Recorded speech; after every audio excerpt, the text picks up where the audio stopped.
Okay, good morning everyone in Chazak, Baruch. Thank you for joining us on this beautiful Wednesday morning as we are studying together Perashat Yitro. Today's class is sponsored anonymously for the Refuah Shlema of all of Am Yisrael, for the safety, for protection of our soldiers, of the return of our hostages, for Hatzlaha, Bezat Hashem, to all of Am Yisrael, Shalom, for peace and Amen. Okay, my friends, Perashat Yitro, we studied yesterday the first Pasuk, and we spoke about Yitro and the title Kohen Midyan. And the Pasuk tells us that this man, Yitro, who was Moshe's father-in-law, Yitro, he heard about all of what happened over the last few weeks that we read, which is the plagues, the exodus of the Jewish people from Egypt, the splitting of the sea, even maybe fighting Amalek. He heard about all of that, and he was inspired. And he joined the Jewish people in the desert. Now, he didn't come alone. The next Pasuk tells us, Pasuk Bet, Vayikach Yitro Hoten Moshe et Tzipora Eshet Moshe. He brings Tzipora with him. Tzipora is his daughter, who is also Moshe's wife. So Yitro comes with with family. He brings to Moshe his wife and the two sons. And the Pasuk tells us that he brings her, and what was she doing? What was she doing with her father-in-law? Or with her father? What was she doing? What was she not with Moshe? The Pasuk says, Ahar shiluheha, after she's been sent away. Now what does that mean, Ahar shiluheha? On a simple level, it sounds like she was sent away. So explains over here, Ora Hayim, something very interesting. He says that there is a possibility that Moshe Geresha, Moshe divorced Tzipora, meaning he divorced her the second he was sent on the mission. He said to his wife, time for us to get a divorce.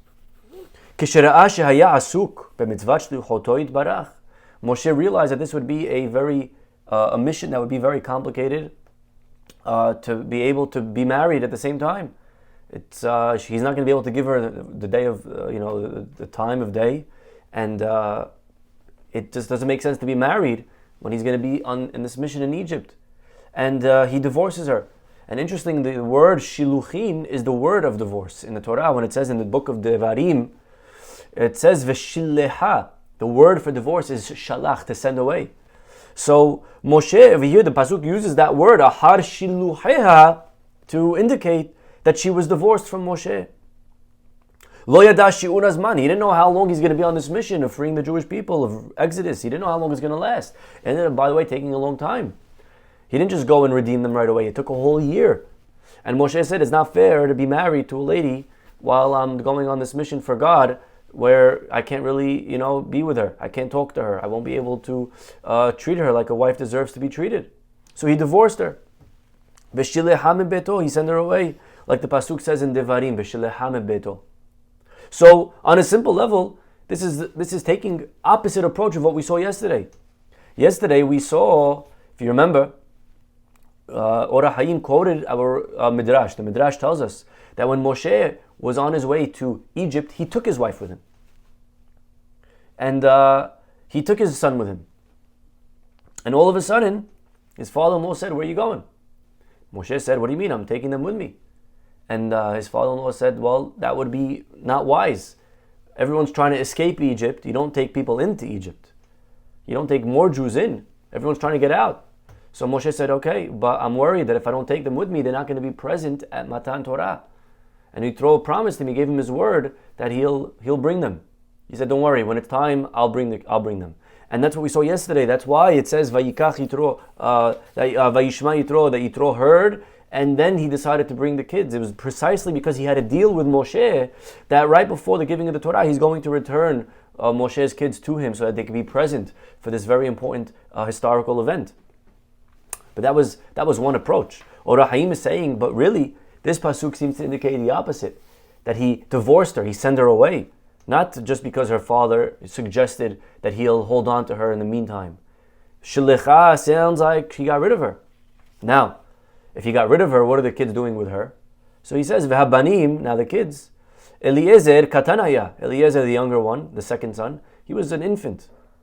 Tzarich le'imo, he needed his mother. Shenolad b'derech malon. By the way, as we see that he was born and he had to do a brit milah in the hotel on the way to Egypt. So you see, he was a little baby. So for sure, Eliezer is with the mother. The Gershom, and also the older brother, how much older do you think he is? Min hastam katani hiya samuch leEliezer. He's probably just a drop older. And therefore the boys remained with Tzipporah after the divorce. Okay? That's one idea. Or another way to explain why Gershom was with the mother, even if you don't say that he was young. Again, Eliezer, the second son, was very young. That's for sure. He should go with the mother. Gershom, the older one, why didn't he come with his dad? So answer one is that he was also young. Answer two, look at this one. Min hastam katani ihye. Sorry, I'm reading the last one. Ledivrehem she'amru. Answer two, according to our rabbis. This is found in the Mechilta. Look at this. Shehitna im Yitro ben ehad labat uben sheni la'av. Our rabbis tell us that Moshe, when he married Tzipporah, he agreed to Yitro's stipulation. Yitro stipulated with Moshe, a very wild agreement, but he made Moshe promise him that one son will go to him and one son will go to Moshe. Yitro wanted that he should have a grandchild who should continue in his path of idolatry. And he told Moshe, you have to promise me that you'll allow me to put one of your kids, the first one, to put him in idolatry school. I want him to study the different religions. I want him to be well versed like me. I want him to be well rounded. I don't want him to just go day one studying in Gemara. I want him to know the other side as well. And this was something that Moshe, believe it or not, agreed to. Now, why he agreed is a very interesting question, but he agreed to it. And some say that the reason he agreed was because he had no choice. He's a stranger, which is actually why he called that child Gershom. Why did he call him Gershom? Ger hayiti be'eretz nochriya. Right? He calls him Gershom because I was a stranger. Why does he call his son that? What kind of weird name? You call your kid stranger. But he was trying to maybe excuse himself of why he did this, of why he put him in idolatry school. And he called his name such. My excuse is because I was a stranger and I had no choice. This is the deal that my father-in-law forced me. So he calls him Gershom as an excuse of why he did this. But either way, so if that's the case, so the first son, Gershom, belongs to Yitro. So that's why he stayed back with his mother. And the second one was young, and that's why he also stayed with the mother. So this is two answers of why the sons went with Tzipporah after they divorced. Now why is the pasuk telling us that they got divorced? Lomar shebach Yitro u'malat Moshe beinav. It's coming to tell you how important Moshe was in his father-in-law's eyes. Shehagam sheshileha. For although Moshe divorced her, and you would think, usually when a man divorces a girl, the girl's family has negative feelings to the ex-husband. You would think over here, Yitro wouldn't really anymore value Moshe. Nonetheless, lekaha, he still took his daughter. V'tarach b'chvodo b'atzmo leholicha lo afilu ahar shilucheha. He still took her, and he showed utmost respect to Moshe even after the divorce. So this is all one approach. They got divorced, and the pasuk's telling us the praise of Yitro. However, the divrehim, according to the tradition that we have from our rabbis, she'amru shelo shilcha, that he didn't divorce her. Ela samach al haftahat Yitro ki yadav tevi'ena, like we said yesterday, that he made a deal that his father-in-law would bring them when the time was right for the receiving of the Torah. So what does shilucheha mean? What does shilucheha mean? Which we till now we explained it means divorce, sending away. So says the Ora Hayim, ahar shilucheha perush, shelo haya hadavar ela ad shekadma v'shalha lo leMoshe shiluchim. Shilucheha doesn't mean she was sent away. Shilucheha means she sent for. Achar shilucheha. Yitro brought her after Tzipporah herself sent messengers to find out where exactly in the desert they are. That's what it means. Ahar shilucheha doesn't mean after she was sent, but rather after she sent. She was doing the sending, and she was sending messengers to find out the whereabouts of where the Jews are in the desert right now.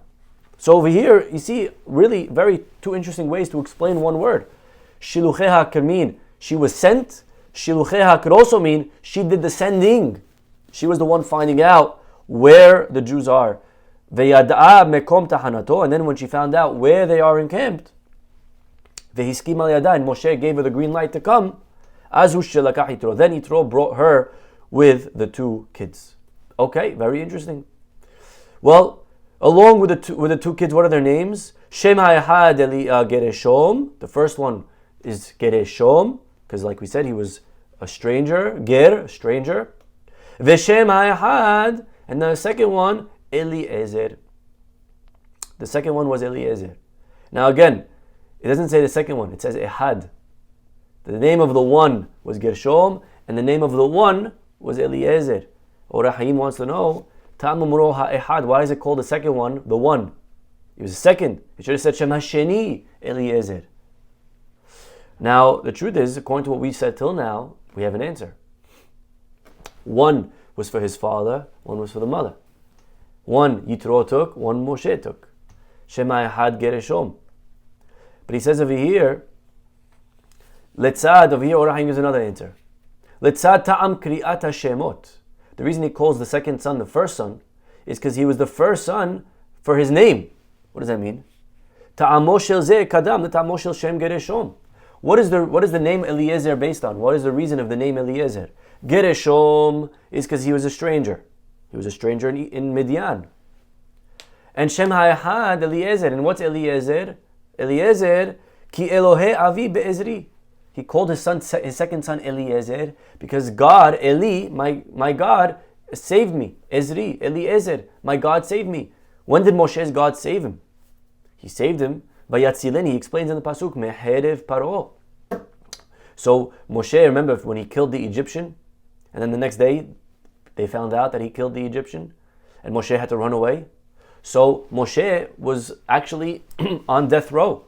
Paro, according to the Midrashim, Paro caught him, and he was there, ready to be by the gallows, ready to be beheaded. The sword was right there on Moshe's neck, and by a miracle he escaped. That's if you take the words literally from the sword of Paro. But even figuratively, he was wanted, and somehow he was able to escape without getting caught. But either way, the idea is that Moshe called his second son Eliezer because of an event that took place when he was back in Egypt 60 years ago. So if you think about it, the order of the names is backwards. What happened first, Eliezer or Gershom? Eliezer means I was saved from the sword of Paro. Gershom means I was a stranger in Midian. Which one happened first? Eliezer happened first. So why did he call their names backwards? He should have called the first son Eliezer, and he should have called the second son Gershom. But according to what we said before, we have an answer. Because the first son went to his father-in-law, and he wanted to show why he agreed to that arrangement, that he should go serve idols. Because he was Gershom, he had no choice. But the Or HaHaim gives another answer to this question. But before he gives an answer, he explains that's why he calls him Ha'ehad. The second son, the name is actually first in chronology. As far as what happened first, the second son Eliezer happened first before Gershom in his personal life. So that's why the pasuk says the first son, the older son, is Gershom, but the first son that happened, the name that happened first, Eliezer. Why didn't he call the first child, the older child, after the first occurrence historically, Eliezer? First, Moshe was naming his older son on the most recent experience that he felt. It's true he was saved first from Paro's sword, but that was very deep in his memory. More at the forefront of his memory was, right now, I'm a stranger. A person who gets up to give a speech, he first, speaks about more recent things that he's grateful for. I want to thank my professors, I want to thank my wife, I want to thank. Then he says, and I really also should thank my teachers back in elementary school. Now, those came first, but he thanks them last, because that's usually the way our mind works. The more recent event we're more thankful for. So Moshe first, he says Gereshom because that's more that's more at the forefront of his consciousness. And then second, he thanks God for the things that happened further in time, further back in time. Okay, so Yitro comes and he brings Sipporah.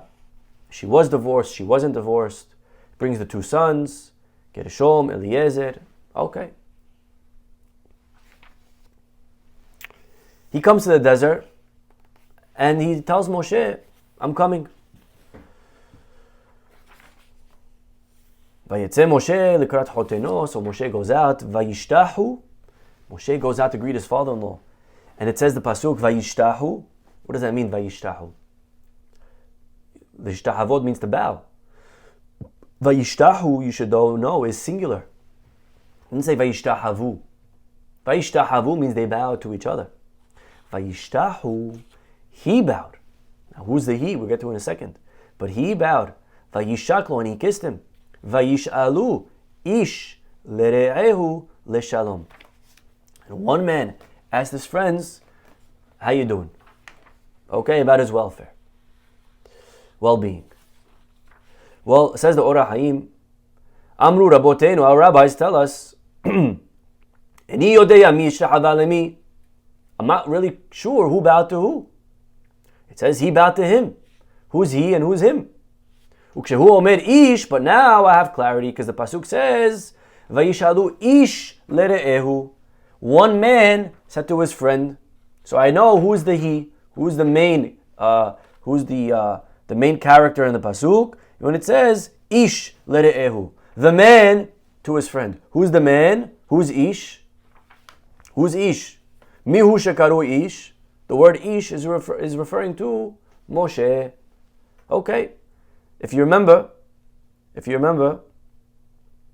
pasuk says in Bamidbar, it calls Moshe Ha'ish. Okay?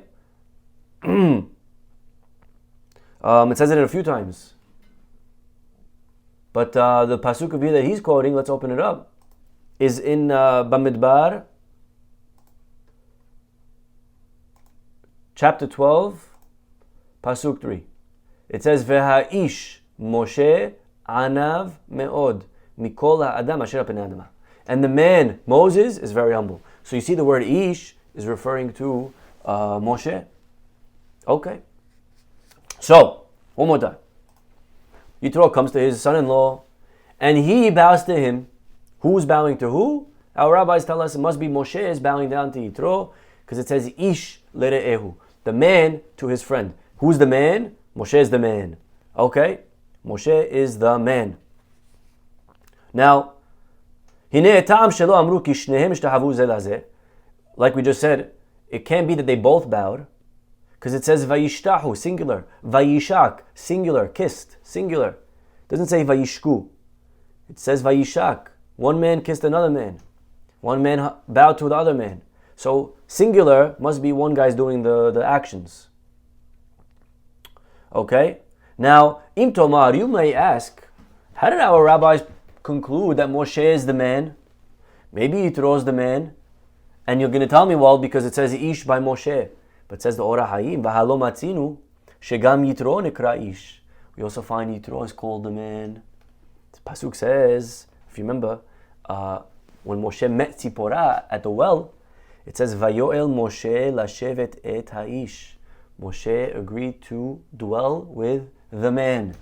He lived with Yitro. He moved in. Who's Ish? Ish is Yitro. So, Yitro is a man and Moshe is a man. So I'm back to the square one. I'm back to the problem. It says the man bowed to the other guy. Who's the man? They're both the man. I don't know who's the Ish. Why do our rabbis say Moshe is the Ish more than Yitro if they both have a pasuk associating their name with the pronoun male or with the idea of a male? Very interesting question. Okay. Well,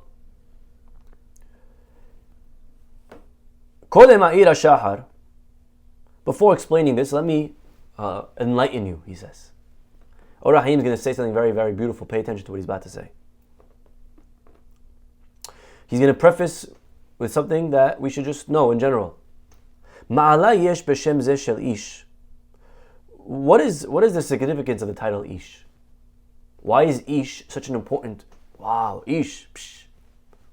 Ish. Why does that have a connotation of chashuv, of important? Halo kol adam yikra Ish. Ish is just a male. It's just male, man. Why? What else do you want to refer to the guy as? It's a man. Why, if I call somebody a man, does it mean he's important? It just means, right? Man is a ish, unkevato isha, and a lady is an isha. Okay? Now today's world, unfortunately, that may not be so obvious, right? You're trying to get rid of all these pronouns, but the Torah is saying very clearly, ish is an ish, isha is an isha, right? A man is a ish, and a lady is an isha. How else do you want to refer to the guy? Why is ish important? And I'll prove to you, he says. Gamba behemot, we find that even animals. By Noach, Amara Katuv, Shiv'ah, of every pure animal, 7, ish ve'ishto. Of every animal that's kosher, you got to bring 7, male and female. So you see, ish is just male. Isha is female. What are you telling me, all chidushim now? That, ish, psh, wow, ish is an important guy. No, I called the animals also ish. Ish just means male. Since when did male become all of a sudden synonymous with great? So he explains. Ela sheishtaneh shem ish kshehiye bimkom zichron adam. The word ish alone means nothing. Where does it mean something? It means something when it's added to a person's name. Ve'yosif lo livui kriyat ish. When I tell you a guy's name and I tell you ish, that is extra. If you tell me ish by itself, then you're just saying the male. If you tell me his name, that's his name. But why do you have to tell me the man, Moshe? That, the man is not necessary once I tell you Moshe's name. That denotes stature.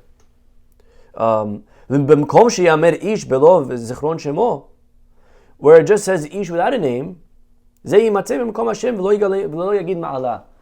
there's 2 ways to refer to someone. That guy, you see that guy? Or I could say, you see Moshe? Either one is fine. But once I tell you, you see that guy, Moshe? So now, that was repetitive. Either say the guy or say Moshe, but don't tell me the guy Moshe, because that's extra. Either say Moshe, that you see Moshe over there, or you see that guy, Moshe. In the Torah's vernacular, you don't need to write both. So when you write both, then the word guy, then the word male is coming to raise the person. Kemoshe tomar veha'ish mishta'ela. We find as an example, the guy, the word man alone means nothing. It says by Eliezer, it says that he was waiting to see what would be Rivka's response when he asked her to give her to drink. So it says veha'ish, and the man. Now that doesn't mean he's an important guy, because we refer to him as the pronoun. The man waited, okay? It's used instead of a name. Doesn't denote greatness. Or, vayimtza'ehu ish. It says that a man found him. That's talking about Yosef when he was lost. So, ish just means a man. Don't make a whole Dvar Torah when it says man. Or anashim. Sometimes anashim in plural also by themselves means nothing. We find as an example by Korah. It says miha anashim ha'ele emach. God says, who are these anashim? You want to tell me now that anashim means important? No. Why not?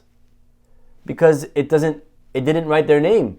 So anashim is just a way of referring to them.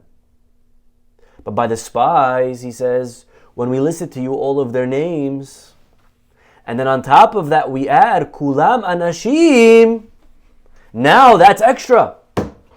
You didn't need to tell me anashim because you already told me their name.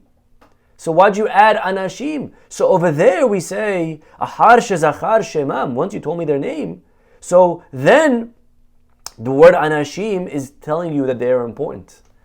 Okay? So this is very, very important Orah Hayim over here. Just again, how to understand in general the text. Where ish by itself means 0. Moshe, the man, or a person's name plus ish, that's important because the word ish is repetitive, must be coming to add. We find the pasuk says, "Batziru she'amar katuv gam ha'ish Moshe, ze Moshe ha'ish." We find the word ish connected to Moshe. We find that a few times, like we quoted. We find it by Ki ze Moshe ha'ish lo yadanu mehayalo, by the Egel. They said, we don't know where's Moshe, and it says Ki ze Moshe ha'ish, Moshe ha'ish, together. You see, Moshe is an important guy. Hazeh hiskir shemo ve'osif lomar ha'ish. Ze yagid ki lema'ala ve'adnu tikaven. Must be that Moshe is very, very prestigious. That's why our rabbis tell us here, Mihu shekaru ish. Who is the ish? When the pasuk says, ish lere'ehu, he bowed to his friend. Who is the he? Who is the man? Well, must be Moshe. Moshe is the ish. Aval Yitro, but Yitro, you can't say he's the ish, because even though we call him ish sometimes, but that's only ish by itself. You never find Yitro and ish in the same sentence. It says Moshe sat with the man, but it doesn't say Moshe sat with the man Yitro. If it would have said that, then you're right, Yitro would be important. But it doesn't say that. It doesn't accompany the name and the word man. And therefore, it only used man instead of the name. That's just a title, it's not important. And therefore, when you come in an open our pasuk, and you see it says ish, so there's two ways of reading it. Okay? Hadavar shakul. We're in doubt. Is the word ish over here just simply a common term for a male? Or is it the ish that's the important type of ish? Well, if you say it's the common term for male, then we are stuck, because Moshe and Yitro could both fit that bill of ish.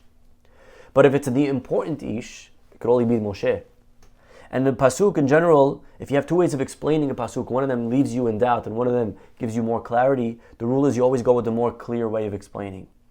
And therefore, that's why our rabbis over here explain that the word ish is must be referring to the important type of ish. The ish that usually accompanies a name, because that would give you clarity that it's referring to Moshe, who was doing the kissing of his father-in-law, Moshe that was doing the bowing to his father-in-law. Again, very important, write this one down. Ora Hayim, in general, when you're studying, now you understand when you get later to the word Anashim and Ish, how to understand, how to guide. Well, Moshe sits him down and he tells him about the whole story of the Exodus firsthand. He tells him, Yitro wanted to know, whether was it exaggerated? Did the sea really split? Right? Sometimes you hear a story, but there's exaggeration. So Moshe tells him the whole story from A to Z. And the pasuk says, Vayihad Yitro. Vayihad. What does that mean, Vayihad? Tirgem Onkelus translates Vahadi. Vayihad, he translates it into Aramaic as had. So he translates a Hebrew word into the same exact word, which tells you that actually Vayichad is Aramaic. But there's a word here in the Torah that's Aramaic. It's not the first time either. We saw previously, Torah had Aramaic words. So that's interesting. Torah is here choosing to speak in Aramaic. Vayichad, which means in Aramaic, it means to be happy. Yitro was very rejoiced. He rejoiced. Al kol hatovah. He was just, jumping with joy. Vayichad Yitro. Okay? But the Ora Haim wants to know, why all of a sudden Torah over here chooses to speak in Aramaic? Lama tzarich katuv kana aramit. Why talking over here all of a sudden in Aramaic? It's true the Torah is said over in 70 languages, and you could write Aramaic, but you have to explain to me why you did. As an example, tefillin, totafot, I don't know if you know this, totafot, Rashi writes, is not Hebrew. Totafot is two different languages in one. In one language, tot means two, and in another language, pot means two. So 2 and 2 is 4. There's 4 parashiot in the tefillin. So totafot just means 4. It's like saying dos and do. Dos, do. Right? Tot, tafot, which by the way, dos in Spanish, tot, tos, dos. So it makes sense, dos, tot is 2. Right? And imagine you say, imagine there's a word in the Torah, dos do. Dos do. Dos do is French, dos Spanish, and then French do. So 2 and 2 is 4. That's what totafot is. It's just 2 different languages in one. So the Torah writes in other languages. And the question is, why is Torah writing all of a sudden another language over here? And the truth is, tefillin also. Why did Torah choose to use other languages for tefillin? It could have written Arba, it could have written Hebrew. It chose Aramaic, not Aramaic, African, whatever it is. Over there Rashi quotes. My rabbi, Acham Yaakov ben Hayim, he quoted from his father, Acham Baruch, alav shalom, that the Torah here is choosing other languages to teach us that wherever in the world you are, whatever continent, you're in Africa, wherever, you got to take your tefillin with you. So the word for tefillin, it chooses to write in other countries' languages to tell you that whichever country you're in, you got to be there with your tefillin. Don't keep your tefillin home. That's a beautiful lesson. Well, why is the Torah here writing that Yitro was rejoicing, but it writes it in Aramaic? Vayihad. It could have written Vayismach. Could have written Hebrew. Vayismach Yitro. But no, it writes Aramaic. Ki yodia katuv. So the Torah here is telling us another chidush. Besides the fact that he was happy, but the word had in Hebrew does mean something. Chad means sharp. Nithaded besaro. He got goosebumps. Goosebumps, and Or HaHaim goes now into depth explaining. Timtza sheyeh la'adam simcha. You find that when a person is very happy, when a person feels intense joy, hi davar shelo kifi hamusag b'musag haragil, far beyond the usual joy experience. Tivaled bo hargasha beharkavat mizgo.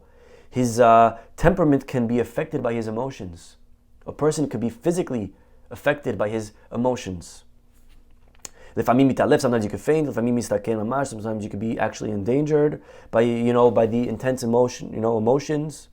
They say a joke of a man. He won the lottery, but he didn't know it. His wife found out that they won, and her husband was still in work, and she was nervous. She knew that when she tells her husband the good news, he's gonna maybe die from excitement.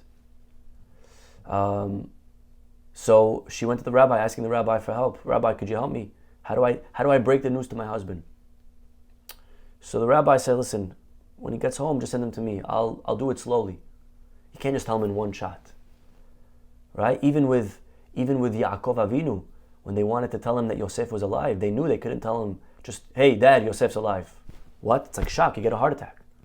You have to break it in. And that's why according to our rabbis, they sent Serah. She was the one playing the music. And she started singing, slowly about just life, and then Yosef, and then they came, and then they put it together. So anyways, the rabbi says, send your husband to me when he gets home from work. Okay, the husband gets home, the wife says, hey, the rabbi asked for you.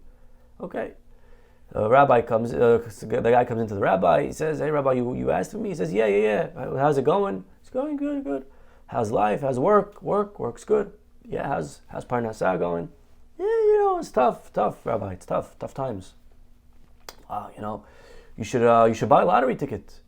He says, no, actually I do from time to time. I just bought one recently. He says, really, you did? Okay. And how much is it? He says, it's 300 million. Wow, 300 million is a nice amount. That's a lot of money. I don't think, imagine you won just $100,000. The guy said, what? 100,000? I won $100,000. What I would do? Wow, I would be able to pay my mortgage. Okay, what if you won $1 million? He says, $1 million, Rabbi, take it easy. $1 million, that's a crazy amount. I mean, if I won $1 million, forget it. That would be set for life. Me, even my kids, I could buy them each a house. What if you won 10 million? 10 million, the guy's going nuts. If I won 10 million, wow, I would give tzedakah. What if you won the whole lotto for 300 million? The guy says, Rabbi, you drive me crazy. Take it easy. Rabbi, I'll tell you, if I won 300 million, I promise you right now, I would give you half of it. The rabbi heard that and he fainted. Okay? So you have over here this idea that really good news sometimes could get your guy's heart rate up, a heart attack. Something dangerous could happen. So, Hine Yitro Hagam Shekadam Etzlo Yedi'ah. Now Yitro knew a little bit of what happened to the Jewish people.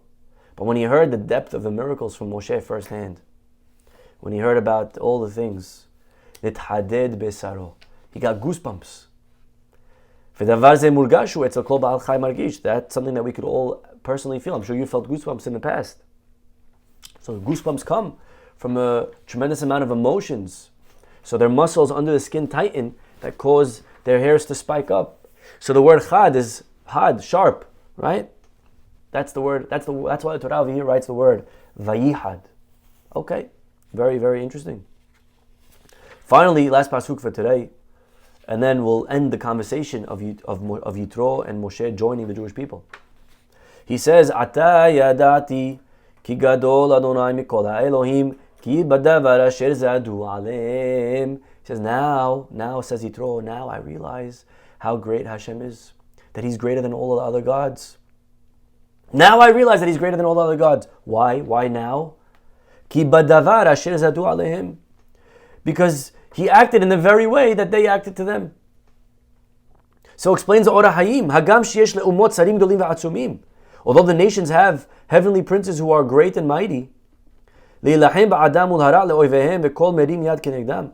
Every nation has an angel up there that God gave them that could wage war on their behalf, etc. But